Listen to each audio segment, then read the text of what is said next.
नमस्कार दोस्तों, आज हम लोग बात करेंगे अमेरिका और वेनेजुएला के बीच में जो संघर्ष चल रहा है, इससे किसी देश को लेसन मिलते हैं, क्या सीख सकते हैं। देखिए, पहली बात तो सबसे पहला लेसन जो है कि आपकी सेना ताकतवर होनी चाहिए, क्योंकि देखिए आप चाहे कितना भी तरक्की कर लीजिए, आप कितना भी विकास कर लीजिए, आप कुछ भी कर लीजिए, आप चाहे कितनी रिसर्च इनोवेशन कर लीजिए, लेकिन देखिए अगर आपके पास सेना अच्छी नहीं है, सेना आपकी मजबूत नहीं है, तो आप किसी भी देश के सामने टिक नहीं पाएँगे। देखिए, सेना आपकी किसी भी देश का जो रीढ़ होती है वो उसकी सेना होती है, डिफेंस उसकी सबसे तगड़ी होनी चाहिए।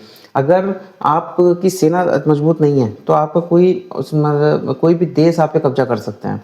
देखिए, एक बात जो है, भारत के सुरक्षा सलाहकार जो हैं एनएसए अजीत डोभाल, उन्होंने एक मंच पे एक बात कही थी जो कि मैं आपको बताना चाहूँगा। उन्होंने बोला था कि देखिए, भारत का उन्होंने एग्जाम्पल दिया था कि भारत ने कभी किसी देश को गुलाम नहीं बनाया, भारत ने किसी के साथ अत्याचार नहीं किया, किसी के साथ गलत नहीं किया, कोई किसी देश को ख़त्म करने की कोशिश नहीं करी, किसी सभ्यता किसी के साथ गलत नहीं किया।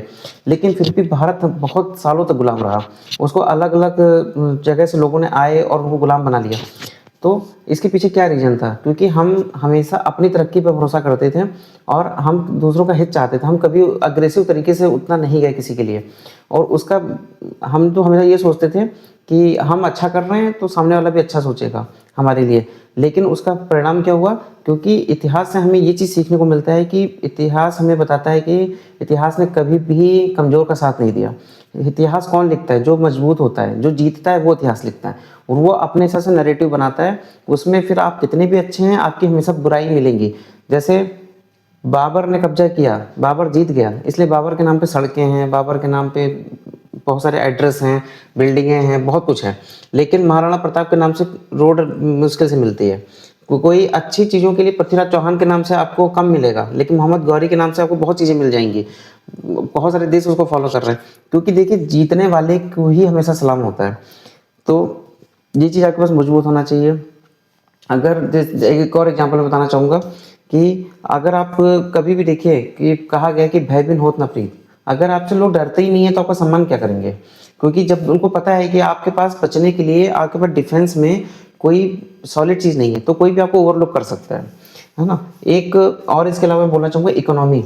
देखिए, कोई भी देश है, अगर उसकी इकोनॉमी मजबूत नहीं है, अगर वो सेल्फ सफिशिएंट नहीं है, तो वो हमेशा से एक बहुत ज़्यादा उसके ऊपर खतरा है कि कोई भी दूसरा देश उसकी इकोनॉमी को तोड़ सकता है। जैसे कि वेनेजुएला के केस में हुआ कि उसका सबसे ज़्यादा जो एक्सपोर्ट होता था, सबसे ज़्यादा जो उसकी इकोनॉमी डिपेंड करती थी, वो डिपेंड करती थी खनिज तेल के ऊपर। और इसको रोकने के लिए जब उसने पहले तो खनिज तेल से पैसे कमा लेता था, वो अपना खनिज तेल एक्सपोर्ट करता था, उससे पैसे कमाता था। लेकिन बाद में जब अमेरिका से उसका मनमुटाव हुआ, जब अमेरिका के हिसाब से उसने बिहेव नहीं किया, तो अमेरिका ने उसके पेट्रोल को, उसके खनिज तेल को बेचने के लिए इतने ज़्यादा ब्लॉकेट करती है, इतने ज़्यादा सैंक्शंस लगाती है कि वो उसके एक्सपोर्ट ही बंद हो गए। और उसके बाद उसकी कोई करेंसी नहीं थी, उसके डॉलर का जो रिजर्व था वो एकदम से कम होता चला गया, सैंक्शंस लग गए। उसके बाद उसकी इकोनॉमी पूरी तरीके से डामाडोल हो गई।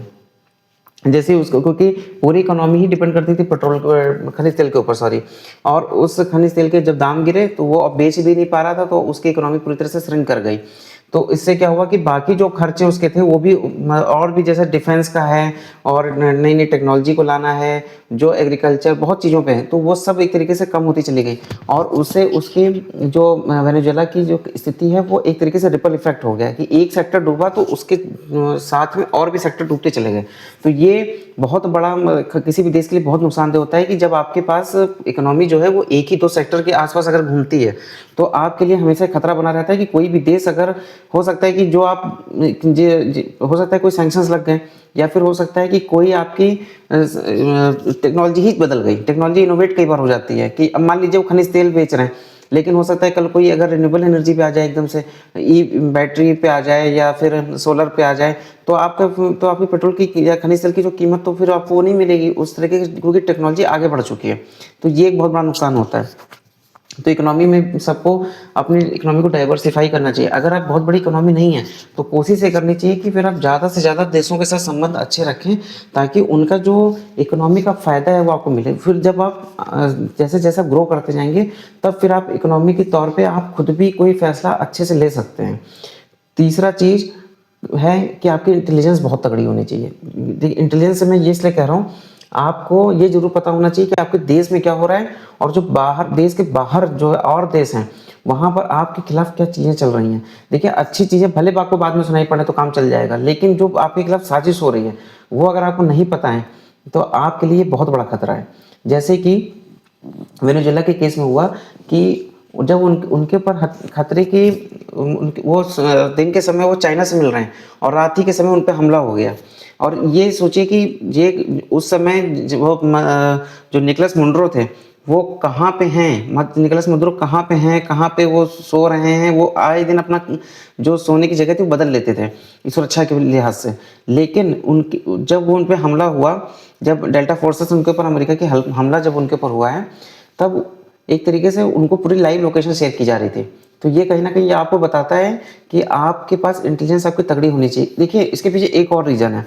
आप चाहे कितना भी अच्छा काम करिए, कितना भी, देखिए आप चाहे 100 में से 100 फैसले सही ले लीजिए, लेकिन फिर भी देखिए आपसे असंतुष्ट लोग हमेशा रहेंगे। कुछ ना कुछ पब्लिक आपसे असंतुष्ट रहेगी। अगर आप बहुत ईमानदार हैं तो बेईमान आपसे असंतुष्ट रहेंगे। अगर आप सोशलिस्ट होंगे तो कैपिटलिस्ट आपसे नाराज़ रहेंगे। अगर आप बहुत ज़्यादा लॉ एंड ऑर्डर वाले हैं तो क्रिमिनल्स जो होंगे वो आपसे नाराज़ रहेंगे। तो कोई हो ना हो तो विपक्षी आपसे नाराज़ होंगे, जो आपकी विपक्षी पार्टी हैं वो आपसे नाराज़ रहेंगे। तो इससे क्या होगा, लेकिन अच्छा देश और अच्छी इंटेलिजेंस होने से क्या होता है कि आपको हमेशा अपने देश की पल पल की खबर, नब्ज़ आपको पता चलती रहती है कि आप के देश में क्या हो रहा है। तो ये बहुत ज़रूरी है। आपके पास सेना, आपकी इंटेलिजेंस बहुत तगड़ी होनी चाहिए। तीसरा, चौथा चीज़, मैं चौथा पॉइंट आपको बताना चाहता हूँ, आपके पास सेल्फ सिस्टम होना चाहिए। सेल्फ सिस्टम का मतलब है आत्मनिर्भर। एक तरीके से देखिए, जब आपके पास खुद का मीडिया नहीं होता है, तो आपके खिलाफ जैसे कोई भी आजकल सोशल मीडिया या प्रिंट मीडिया, इलेक्ट्रॉनिक मीडिया, उसके तहत आपके खिलाफ कोई भी एजेंडा बहुत तेज़ी से पुश किया जा सकता है। ऐसा एल्गोरिथम बनाया जाता है कि आपको तुरंत के तुरंत आपके खिलाफ जो है, अगर कोई अनर्गल गलत इल्ज़ाम भी है, लेकिन अगर उसको 100 बार 100 तरीके के चैनल्स के थ्रू अगर वो चीज़ बोली जा रही है, तो वो जनता को वही सच लगने लगता है। अगर आपको बेईमान बताया जाएगा तो आप बेईमान दिखने लग जाएंगे, जनता आपको उसी पर्सपेक्टिव चेंज हो जाएगा, आपको लोग समझेंगे कि ये वाकई बेईमान है। तो ये नैरेटिव आजकल देखिए, युद्ध सिर्फ मैदान में नहीं लड़ा जाता है, युद्ध सिर्फ सामने से नहीं लड़ा जाता है, बल्कि इसको बोलते हैं छद्म युद्ध। पीछे से लोग बैठ करके आपके खिलाफ नैरेटिव पुश करते हैं। उससे क्या होता है कि आपके खिलाफ जो असंतोष जो होता है, जो मैंने आपको पहले बताया कि कुछ ना कुछ लोग असंतोष रहते हैं, वो जब वो जिस टाइप का नैरेटिव जब से फ्लोट किया जाता है, तो और ज़्यादा आपके खिलाफ जो लहर बनती है, तो उसी में अगर कुछ छोटा सा असंतोष हो, उसको सिर्फ चिंगारी देने की जरूरत पड़ती है। जैसे कि अगर एक और मैं एग्जांपल बताऊंगा, जैसे इसी वेनेजुएला और यूएस कॉन्फ्लिक्ट के दौरान हुआ है कि उनके पास हथियार थे, उनके रडार थे, लेकिन इंटरनेट बंद हो गया एकदम से। अब इंटरनेट का सारा सिस्टम जो है अमेरिकन कंपनियों के पास था। वहाँ पे उनके सोशल मीडिया, उनकी टेक्नोलॉजी बहुत सारी वो यूज़ कर रहे थे। तो उससे क्या हुआ, जैसे ही कोई ऐसा क्रिटिकल टाइम आता है, वो आपकी टेक्नोलॉजी जो है उन्होंने बंद कर दी। आपके रडार जो थे एक तरीके से वो अंधे हो गए, उनके सामने बिल्कुल अंधेरा छा गया, वो कोई भी ट्रैक नहीं कर पा रहे। जो मुश्किल से वो 150 प्लेन उनकी तरफ आए और उनको कोई अंदाजा ही नहीं लगा। इंटरनेट बंद होने से क्या हुआ कि आपस में कोऑर्डिनेशन खत्म हो गया। इसी तरीके से और भी चीज़ें हैं। देखिए, कोई भी किसी भी देश को कोशिश करनी चाहिए कि आत्मनिर्भर बनिए। भले आपकी टेक्नोलॉजी थोड़ी सी पीछे रहे, आप धीरे धीरे डेवलप करिए। शुरुआत में अगर आप दूसरे देशों से ज़्यादा मदद ले रहे हैं, उसके बाद और अपने देश में कम है, आपके पास उतना आउटपुट नहीं हो रहा है, तो धीरे धीरे उसको बढ़ाते जाइए और दूसरे पे जो डिपेंडेंसी उसको खत्म करते जाइए, धीमे करते जाइए। क्योंकि अगर आप लगातार दूसरे पे डिपेंड हैं, तो आप मान के चलिए कि एक तरीके से आपने अपनी सारी दुखती नब्ज जो है दूसरे देश को दे रखी है। वो आपको अपने इशारों पे नचा सकता है।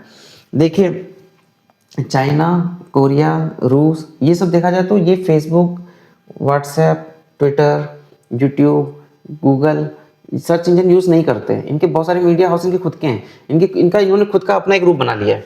तो इससे क्या होता है कि आज ये देश शांति से बैठे हैं, इनके पास सुरक्षा की गारंटी इसी वजह से है क्योंकि ये खुद अपनी चीज़ों को लेके खुद आत्मनिर्भर हैं। अगर ये दूसरे पे डिपेंड रहते तो ये कभी भी नहीं हो सकते थे।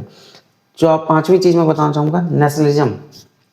देखिए, जब आपके देश में लोग नेशनलिज्म की भावना कम होती है या उनके अंदर अवेयरनेस कम होती है, उनके अंदर